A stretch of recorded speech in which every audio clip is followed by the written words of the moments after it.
Vi diamo il benvenuto questa sera per festeggiare i 15 anni dell'Associazione Culturale Federatus Sudis Largius e dopo 15 anni volevamo condividere un po' il frutto dei nostri lavori, non parlando di Selargius, ma parlando di una comunità che ci ha guidato nel percorso storico e di accrescimento della nostra comunità. Poi insomma Omar introdurrà meglio di me il discorso, però ci tenevamo ad organizzare un evento che vedesse come protagonisti degli ospiti e non noi di Selargius, che abbiamo avuto diverse occasioni per parlare del nostro abbigliamento, ma non mancherà comunque in futuro un intervento che riguarderà direttamente noi. È un periodo ricco di eventi, arriviamo da settimane in cui le associazioni che condividono con noi il lavoro, come l'associazione di Maracalagonis poco tempo fa ha organizzato per il loro anniversario un altro evento culturale importantissimo. Abbiamo ospiti delle associazioni, Samassi, Sesto. Io ringrazio tutti per essere qua con noi e condividere con noi questa serata. Io ringrazio la parrocchia e Don Vittorio per averci ospitato e concesso questo spazio bellissimo per poter organizzare questa serata. Poi insomma a fine serata faremo i ringraziamenti e porgo soprattutto i saluti del nostro sindaco e della nostra vice sindaca Gabriella Mameli, che doveva essere qua questa sera ma per motivi personali non può essere qua, e mi ha chiesto insomma di porgere i suoi saluti e di ringraziarvi per essere presenti questa sera. Vi dicevo che l'evento si chiama Arrugas da strade, un po' metaforicamente sono le strade che la nostra associazione ha percorso in tutti questi anni di attività. E così insomma le comunità che noi ospiteremo. In questo caso è Cagliari, l'ospite è Omar Fiore, che ringraziamo per la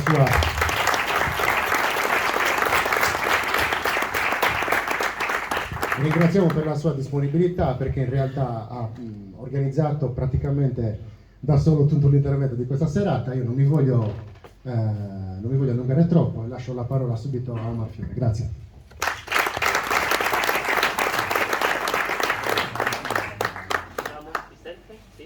No. No? Così?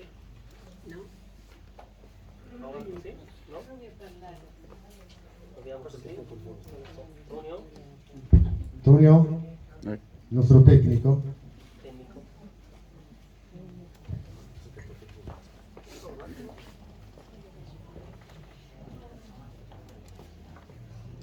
Salendo? Sì? Puoi alzare ancora se vuoi, Sì, al massimo. È al massimo? Era da lì. Andiamo da qua. Così? Come sembra il massimo? Non lo so. Controllo. Sì, al massimo. Sì? Alzo la voce? Si sente? Non so, mi sentite? Sì. No? Buonasera innanzitutto. Allora, io partirei proprio dal titolo, Arrugas, le strade. È un termine cagliaritano, ma diffuso anche nel Campidano di Cagliari, per indicare le strade, i vicoli che, in questo caso da Cagliari a Cagliari, dal porto salgono verso il centro del castello, che è il fulcro della città.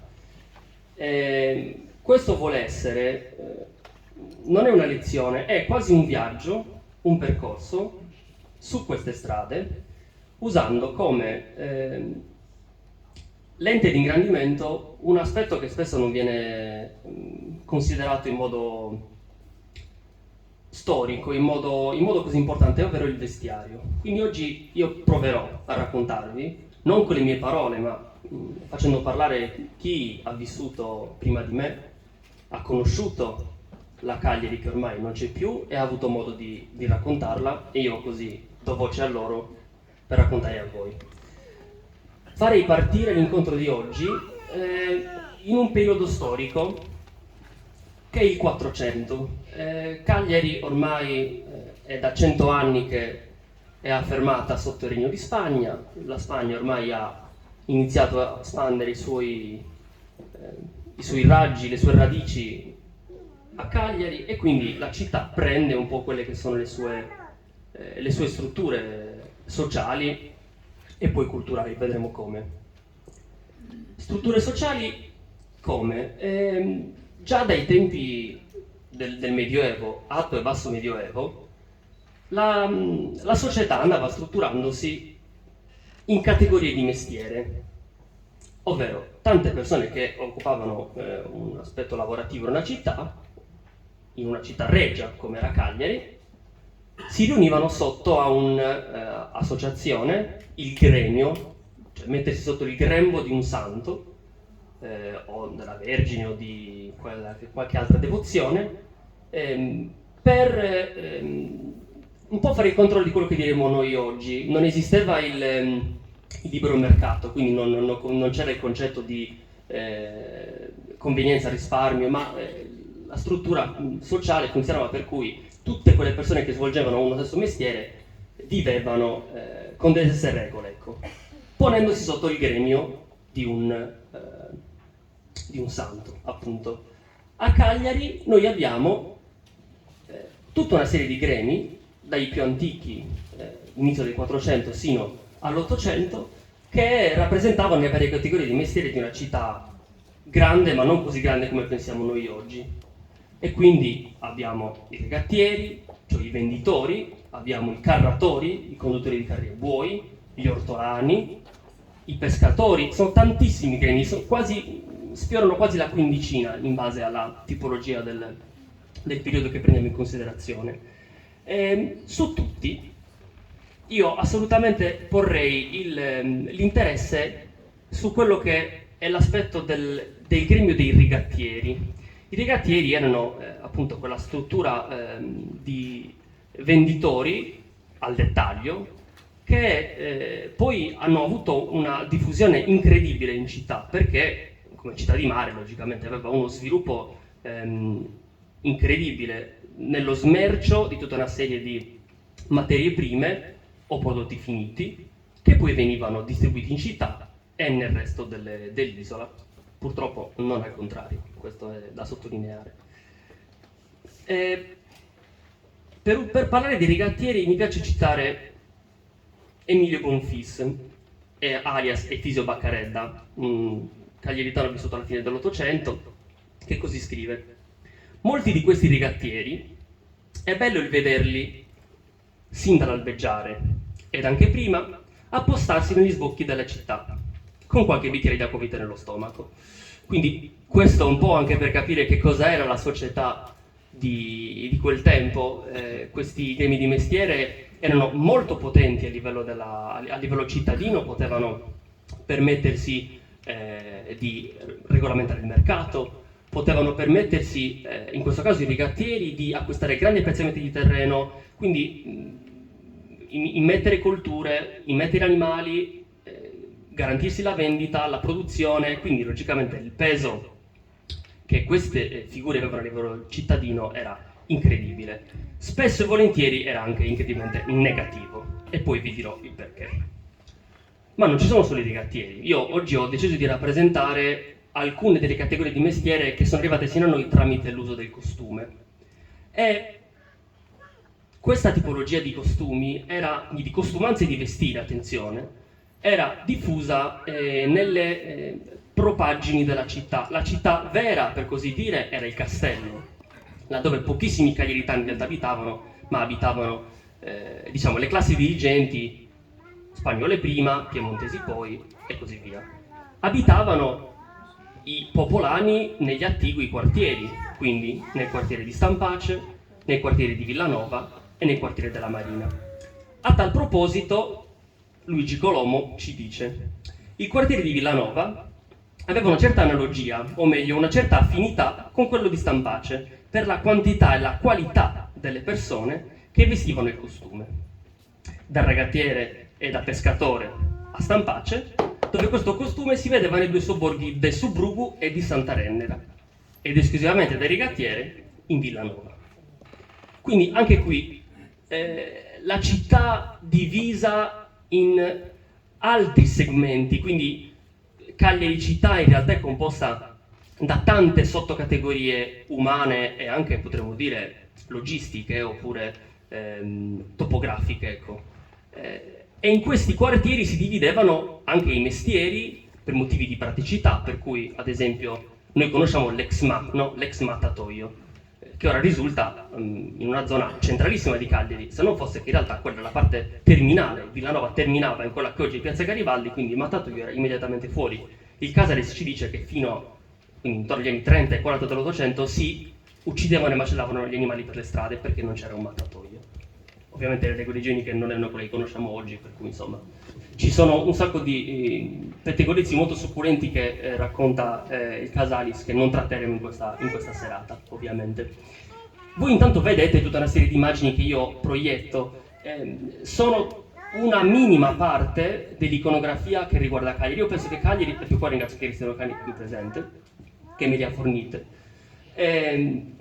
Cagliari è forse il centro in Sardegna che ha più documentazione iconografica, che va dalla fine del Settecento sino agli anni odierni, potremmo dire, anche se ovviamente reperirli oggi è più facile. Perché? In primis in quanto capoluogo di regione, in primis perché la quantità di materiale, potremmo praticamente dire umano, era ingente in proporzione anche agli altri centri abitati. Cagliari a metà 800 aveva 30.000 abitanti, insomma non era una grande metropoli, non lo è adesso, figurarsi prima. Come queste figure si inserivano nella città è molto interessante, perché sempre il Colombo ad esempio ci dice: sotto il portico per Villanova, oggi purtroppo caduto, stanziava giornalmente, d'estate e d'inverno, un povero cieco, vestito dell'abito classico del rigattiere, ovvero queste due tipologie, consimile a quello dei miliziani, tema che poi tratteremo, quale oggi non vedonsi che nel corteo a cavallo che accompagna il simulacro per la saga di Sant'Efisio. Quindi anche qui i rigattieri sono stati quella parte più, se vogliamo, resistente della città, che ha tenuto il vestiario sino agli albori del Novecento. Ci sono ancora alcune fotografie prese, diciamo, delle vedute di Cagliari, se non ricordo male, di Piazza San Giacomo, con ancora dei rigattieri, gli ultimi ovviamente a vestire. Le donne hanno vestito anche dopo, ma gli uomini al primo conflitto mondiale erano veramente, veramente pochissimi, e nelle fotografie e nelle immagini ricorrono sempre gli stessi, tra l'altro. La figura dei rigattieri, su cui io calco molto la mano oggi, è legata proprio all'estremo peso, all'estrema invadenza che questa categoria aveva in città. Voi pensate che il controllo che queste persone avevano a livello a livello sociale, lo smercio di ogni tipo di materia prima che arrivava in città, era tale che il peso che poi il loro intervento aveva nei confronti della società era assolutamente impegnativo. Bonfils, che evidentemente non vedeva di buon occhio questi rigattieri, in un punto del suo libro perde la tangente e a un certo punto scrive: per impedire ai rigattieri di concertarsi tra di loro e quindi di impedire il peso che avevano nella società e che causava tutta una serie di problematiche a livello sociale, converrebbe atterrare i ghetti ove essi convivono, quindi i quartieri, e i cenacoli ove si convengono, sbarrare gli sbocchi delle strade, togliere loro il diritto di contrattare e di possedere, metterli in una parola al bando, e siccome non bastava, inoculare nel loro sangue il virus dell'inerzia e dell'indaffaraggine. Ora, se queste figure hanno superato i secoli e sono arrivati fino a oggi, e poi vi racconterò come, forse iniziate a capire perché. Grazie.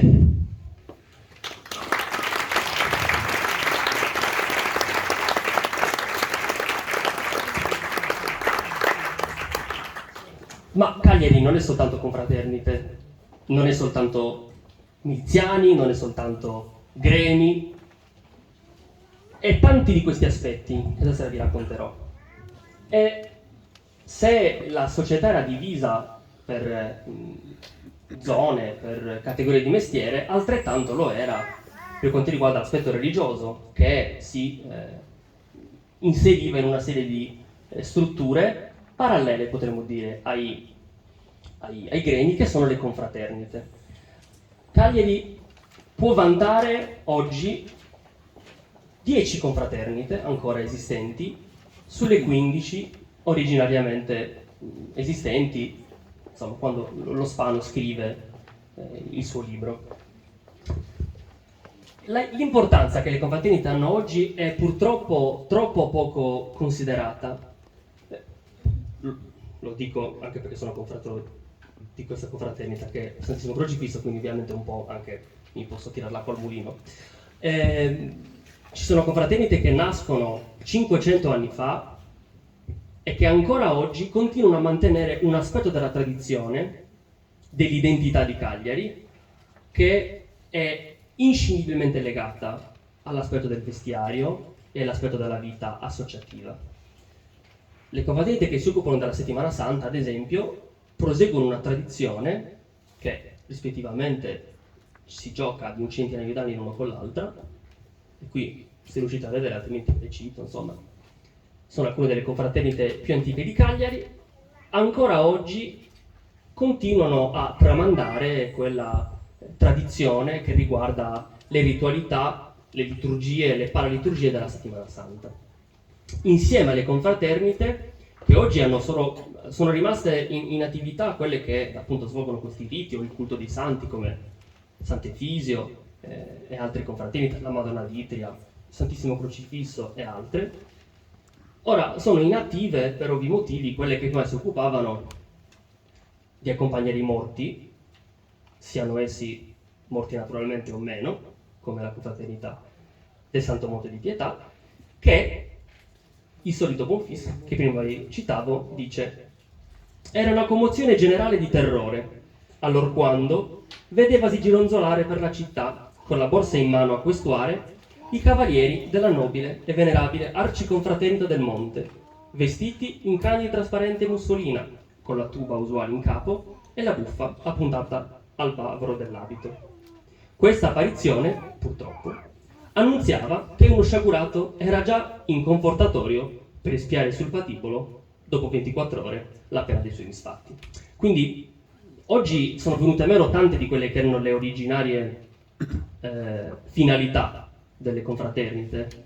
Qualcuno potrebbe dire per fortuna, però l'apporto che la società aveva nei confronti di queste realtà era fondamentale. Tutti erano in qualche gremio, tutti erano in qualche confraternita, chi più chi meno, parenti, generazioni.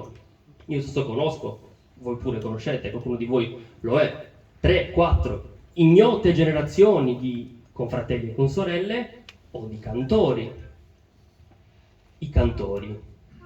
Altro aspetto interessante, la Settimana Santa di Cagliari è forse un unicum in Sardegna, forse penso anche in Italia, e dopodiché aggiungeteci voi tutte le altre varie macro aree, di un accompagnamento polifonico in lingua italiana, con tematica musicale sarda, che accompagna le processioni della Settimana Santa. Se mi è capitato il Giovedì Santo, il Venerdì Santo, il Venerdì di Passione, tutte quelle ritualità che la pietà popolare ha deciso per una serie di eventi di accompagnare con la voce sola, che era l'unica modalità di accompagnamento nei tempi forti della Settimana Santa e nei tempi quaresimali. Quindi questa parte era ed è tuttora fondamentale per comprendere quelle che sono le finalità e l'aspetto di, come dicevo nel video di presentazione di Cosa Serata, qualcuno forse avrà visto, di comunità nelle comunità. Noi potremmo, potrei dire, parcellizzare, ecco, Cagliari in piccole strutture, in tanti piccoli cerchi concentrici o collegati, tangenti, che sono veramente nell'affetto di chi queste cose le ha sempre conosciute o sempre sentite raccontare. Noi non possiamo scollegare questa realtà, quindi i vestiari confraternali a cui ogni buon confratello e consorella è educato a portare con affezione, con devozione, quasi con lo stesso affetto con cui uno vestirebbe un abito alla cerimonia o un uniforme. Ora noi portiamo i cappucci sollevati, ma prima il cappuccio celava l'identità di chi espiava magari una colpa o chi chiedeva una grazia, e lo poteva fare liberamente in riservatezza. Oggi questa tradizione è scomparsa, perlomeno da noi, è ancora in auge in Spagna, si usa ancora iglesias in altre realtà. Speriamo che magari anche da noi si possa riprendere questa tradizione. Tante sono le memorie che si hanno di queste realtà. A proposito di ciò, il Casalis, celebre scrittore gesuita insieme al padre Angius del celebre dizionario, scrive in merito alla processione dei misteri che si celebra il venerdì prima di Pasqua, il venerdì prima delle Palme e il martedì santo. Portano tutte sopra 6 barelle il Cristo, in altrettante diverse situazioni della passione, che dicono volgarmente i misteri, dopo i quali l'addolorata. Quindi ancora nell'Ottocento, logicamente questa processione è iniziata almeno dal Settecento, i simulacri sono eseguiti dall'Onis, quindi stiamo alla fine del Settecento, già si ha memoria di questa processione costituita nello stesso modo, quindi i simulacri che visitano delle chiese. E ancora oggi, e ci dice ancora il Casalis, cosa che avviene tuttora oggi, 2 tamburi a suon di duolo aprono la marcia. Il tamburo aveva una finalità e una centralità che oggi noi non abbiamo un po' perso, ecco. C'era nel momento della religiosità, c'era nel momento del divertimento del carnevale, c'era nel momento dell'accompagnamento al ballo. Riferito ai gremi, sappiamo che il gremio dei lattai, con sede a San Rocco in Villanova, celebrava la festa del santo con i balli a flauta e i tamborili, quindi col sulitto lungo e il tamburo. Quindi il tamburo come compagno, potremmo dire, no, anche perché di facile esecuzione, che era centralissimo. E ancora ci racconta il grande concorso di popoli, di fedeli che avevano queste processioni. Si procura mettere in gran movimento l'immaginazione e nonostante che la bramata illusione spesso manchi, suole essere un gran pianisteo, dice il Casalis. Il Casalis, da buon gesuita, per questa attività popolare non aveva grande sensibilità. Ahimè, purtroppo anche oggi questa cosa è rimasta. Io premo sempre su questo aspetto. La pietà popolare e la tradizione popolare meritano un posto centrale, perché si tocca un aspetto troppo importante che è bene non trascurare. Purtroppo il padre Casalis, che è molto divertente, ricorda molto lo Spano, scrive in merito, dopo tutta questo racconto patetico sulle processioni, superstizioni per difetto di istruzione. Certe pratiche condannate non sono ancora state tolte. Quindi insomma siamo nel pieno Ottocento, quindi evidentemente la sensibilità era già un pochino puntuale, ecco, potrei dire, per quanto riguarda le gerarchie, ma questo è un aspetto che è ancora fondamentale e su cui vi invito magari a porre l'indice. Grazie.